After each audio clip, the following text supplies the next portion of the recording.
She threw a drink in my face during an argument and laughed. I just wiped it off. It wasn't the first time she'd done something like that, but it was the last. The argument itself was stupid. Something about me not being enthusiastic enough about her friend's new multi-level marketing scheme. We were in the living room, the one we'd shared for 2 years. The television was off. The only sounds were her shouting and then the splash. It was a cold, sugary soda, and it dripped from my hair down onto the collar of my shirt. Her laughter was the worst part. It wasn't a nervous giggle, it was a full-throated, mocking laugh, as if I were a clown in her personal circus. I didn't say a word. I stood there for a second, the sticky liquid running down my temples, and just looked at her. Her name is Jenna. Her smile was wide and triumphant. I turned, walked to the bathroom, and grabbed a towel. As I dried my face, I could hear her still chuckling in the other room, probably typing out a dramatic version of the story to her friends. I took a picture of the dark splash pattern on the light gray wall behind where I'd been standing, noting the time on my phone's camera, 9:14 p.m. Then, I took another of the puddle on the hardwood floor. I cleaned up her mess, went into our bedroom, and closed the door. Our landlord, Mr. Henderson, is an old-school guy. He owns 3 properties on our street and lives in one of them. He's retired military, keeps everything immaculate, and has a zero-tolerance policy for drama. It's right there in the lease agreement we both signed. I had a digital copy saved in my email. I opened my laptop, found the PDF, and scrolled to Section 12B. It was titled, Tenant Conduct. The clause was clear. Any act of aggression, violent behavior, intimidation, or intentional property damage is grounds for immediate termination of the lease for the offending party. I composed a short professional email. The subject line was, Incident Report, Apartment 3B. I wrote, Dear Mr. Henderson, I am writing to report an incident that occurred tonight at 9:14 p.m.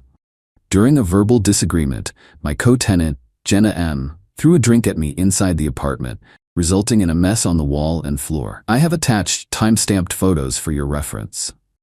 This is not the first time her anger has escalated to a physical action, but it is the first time I have felt the need to formally document it. I am concerned about this pattern of volatile behavior. Per Section 12B of our lease agreement, I am requesting your guidance on this matter. I attached the 2 photos and hit send. Then I packed a small bag. I wasn't sleeping there tonight. I went to my friend Mark's place. The next morning, I got a reply from Mr. Henderson at 7:30 a.m. It was brief. Mr. My last name, thank you for bringing this to my attention. I will handle it. Please expect a call from me later today. I went about my day. I didn't answer any of the dozen texts Jenna sent, which ranged from angry, "Are you seriously giving me the silent treatment? Grow up," to fake concerned, "Are you okay? I'm worried about you." Around 4 p.m., my phone rang. It was Mr. Henderson. "It's done," he said, his voice flat. "I spoke with Miss M. I delivered her a 30-day eviction notice personally. The reason cited is violent behavior in violation of Tenant Conduct Policy 12B. She is solely responsible for vacating. Your lease will be amended to reflect you as the sole tenant once she is out. I don't tolerate that nonsense in my buildings. Let me know if there are any further issues." I thanked him. He just grunted and hung up. An hour later, my phone exploded. It was Jenna. She was screaming so loud I had to hold the phone away from my ear. "You got me evicted. You went to the landlord over a spilled drink? Are you insane?" I waited for her to take a breath. "It wasn't a spilled drink, Jenna. You threw it at me, and you laughed. I'm done." I hung up the phone. She called back 7 more times. I didn't answer. Then the text started again, this time from her sister, Chloe. Chloe was always the reasonable one. Her text read, "What is going on? Jenna is hysterical. Said you got her kicked out." I replied, "She threw a drink in my face and laughed about it. The landlord has a strict policy on that kind of behavior. It was her choice." Chloe didn't reply for a while. Jenna's 30 days were a nightmare of passive aggression. She'd slam doors, play loud music at odd hours, and leave her stuff all over the common areas. I just ignored it. I documented everything with photos and short notes, just in case, but I never had to use them. I spent most of my time at Mark's place anyway. He let me crash on his couch. "Dude, you did the right thing," he said one night. "That's not normal. People don't do that." It was good to hear it from someone else. I knew it wasn't normal, but I had gotten so used to her outbursts that my sense of reality was warped. On the final day of the month, she moved her stuff out while I was at work. I came home to an empty apartment. Well, almost empty. She'd taken some things that were definitely mine: a bookshelf, a nice lamp, or a good set of kitchen knives. She'd also left a parting gift: a long, deep scratch on the living room wall where the sofa used to be, and on the kitchen counter, a pile of unpaid bills. They were all addressed to her, but they were for shared utilities: electricity, gas, and internet. They were all past due. I took a picture of the scratch on the wall. I gathered the bills. The total she owed for her half was $287.54. I also knew that Mr. Henderson would take the cost of repairing the wall scratch out of our security deposit, which we had split. The estimate he sent me later was $200, so she owed me her half of that, another $100. Grand total, $387.54. I sent her a polite text message with a clear breakdown in the total. Jenna, here is your share of the final utility bills and the wall repair. Please send the $387.54 by the end of the week. Her reply came back instantly.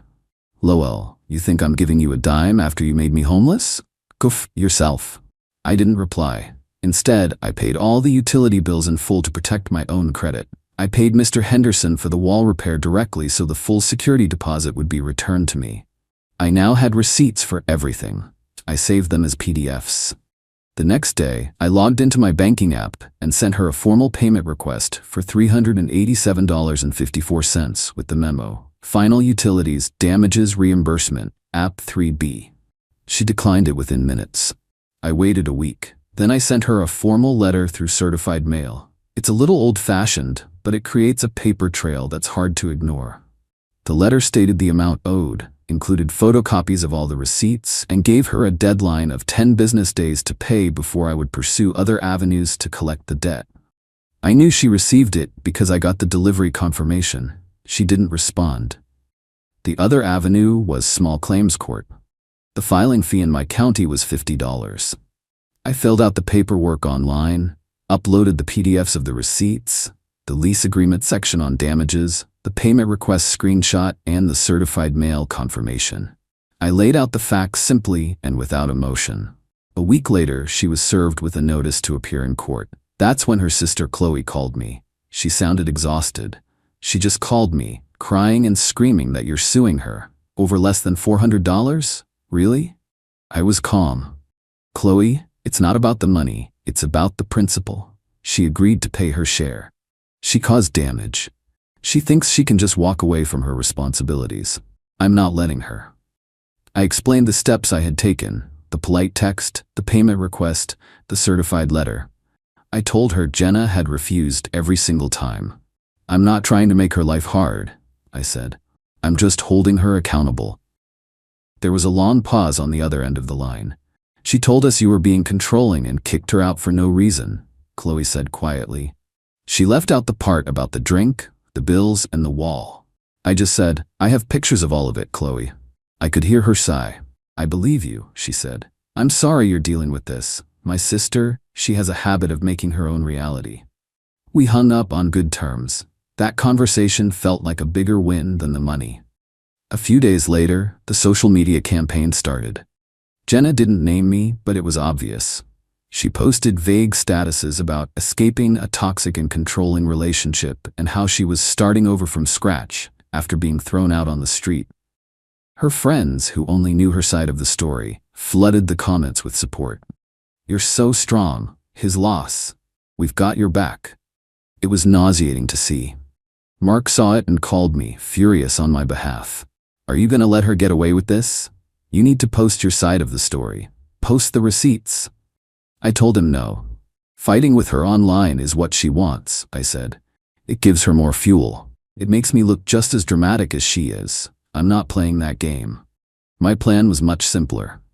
We had a handful of mutual friends who were genuinely good people I cared about. I didn't want them to think I was some kind of monster. I created a group chat with 3 of them, 2 couples we used to hang out with. I started the chat with a simple message. Hey guys, I know you've probably seen some stuff online from Jenna.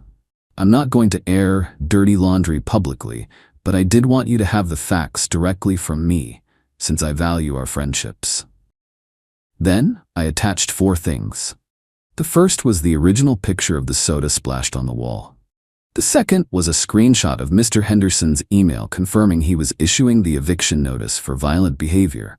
The third was the screenshot of her text message saying, "Go f yourself," when I asked for the bill money. The fourth was a screenshot of one of her public posts, the one where she claimed she was thrown out for no reason. I finished my message with, "She threw a drink at me, refused to pay her bills, and was evicted by our landlord based on a clause she signed. I've now had to take her to small claims court to get her to pay for utilities she used. Those are the facts. Hope you guys are doing well." The response was immediate. One of the friends, Sarah, replied, "Oh my God, I had no idea. She told us you two just had a small fight and you overreacted." Her husband added, "Wow, that's messed up. Thanks for letting us know the truth." The other couple echoed the sentiment. Within an hour, I had 4 people who knew the real story. I didn't ask them to take sides or confront her. I just gave them the evidence. The fallout was quiet but swift. One of the friends later told me that Sarah had privately messaged Jenna and asked her why her story was so different from the proof I had provided. Jenna apparently flew into a rage, accusing Sarah of betraying her. That friendship ended right there. The social circle she had weaponized against me began to crumble, not because of anything I said, but because of the evidence of her own actions. The best part, though, was the call I got from Chloe about a week before the court date. She was livid, but not at me. "She tried to borrow money from our parents to pay you," Chloe said. "She told them you were suing her out of spite and harassing her. She completely lied to them. I was there and I couldn't stay quiet anymore. I told them everything. I showed them the texts you sent me. I told them about the drink, the bills, the wall. My dad was furious. He called her and told her she needed to grow up and take responsibility for her own messes. He refused to give her a cent." Jenna had apparently screamed at Chloe, calling her a traitor. They hadn't spoken since. "So she's cut me off now," Chloe said, her voice heavy. "But honestly, it's a relief. I'm tired of covering for her. I hope you get your money." On the day of court, I showed up in a button-down shirt, holding a small folder with all my documents printed out and organized. Jenna was already there, sitting on the bench outside the courtroom, dressed dramatically in all black. She was texting furiously on her phone. She looked up and glared at me but didn't say anything. When our case was called, we went inside. The judge was an older woman who looked like she had seen everything twice. She was patient but had an air of absolute nonsense. She asked me to state my case. I stood up and presented the facts calmly. I showed her the lease, the photos of the wall, the utility bills, the receipts proving I had paid them, the screenshots of my attempts to collect the money from Jenna, and the certified mail confirmation. I explained the situation in about 2 minutes. I didn't mention the drink throwing. I kept it focused only on the financial matters. It was a simple case of unpaid debt and property damage. The judge then turned to Jenna. "Miss M, what is your response?" Jenna stood up and launched into a tearful, rambling story about how I was a manipulative ex trying to ruin her life. She said I had been emotionally abusive for years, that I had kicked her out of our home unexpectedly, and that this lawsuit was just another form of harassment. She claimed the bills were fake and that the scratch on the wall was there when we moved in. The judge listened without expression. When Jenna was done, she looked down at the paperwork I had submitted. She picked up the photo of the scratch. "You say this scratch was pre-existing, Miss M? Did you note it on your move-in inspection form?" Jenna stammered, "Well, no, we didn't do one of those." The judge then looked at the lease agreement. "This is your signature here, correct? The one next to the clause agreeing to pay for any damages found upon move-out?" Jenna quietly said yes. The judge then looked at the utility bills. "And these bills cover the period when you were living in the apartment, do they not?" Jenna had to admit that they did. "And you have no proof that you paid your portion of these bills?" "He was supposed to handle it." She tried. "That's not what the bill says," the judge said, pointing. "The account is in your name." One of the major bills, the electricity, had been in her name. It was an oversight on my part not to have it changed earlier, but it worked in my favor now. Her argument completely fell apart. The judge was quiet for a moment. Then she said, "This is a straightforward case of unresolved shared expenses. The evidence provided by the plaintiff is clear and documented. The defendant's testimony is emotional but lacks any factual basis or evidence to refute the claim." She banged her gavel. Judgment for the plaintiff in the amount of $387.54 plus the $50 filing fee. Total of $437.54. You will receive payment instructions by mail, Miss M. Do not be late. Jenna just stood there, her mouth open. She looked completely stunned. I just gathered my papers, said, "Thank you, Your Honor," and walked out of the courtroom. I didn't look back at her. Driving home, I didn't feel ecstatic or triumphant. I just felt quiet. The whole thing was finally over. The money would eventually show up, or I'd have to file another form to garnish it, but the principle was settled. The judgment was a piece of paper that said, "You were right, the facts matter." That was worth more than the $437.54. A few weeks went by. I got a check in the mail from the court collections office for the full amount. She had paid. I guess the threat of further legal action was enough. I used the money to buy a new bookshelf and a new lamp, replacing the ones she had taken. The apartment started to feel like my own space. The energy was different. It was calm. One evening I was sitting on my couch, reading a book. My phone buzzed. It was a text from an unknown number. I opened it. "I hope you're happy. You ruined my life over a few $100s. You're a pathetic, lonely man and you always will be." It had to be her. I looked at the message for a long moment. I thought about all the anger, the stress, the drama of the past few months. I thought about her mocking laughter as soda dripped down my face, and I realized none of it could touch me anymore. I blocked her number. The apartment was quiet, and for the first time in a long time, it felt like home.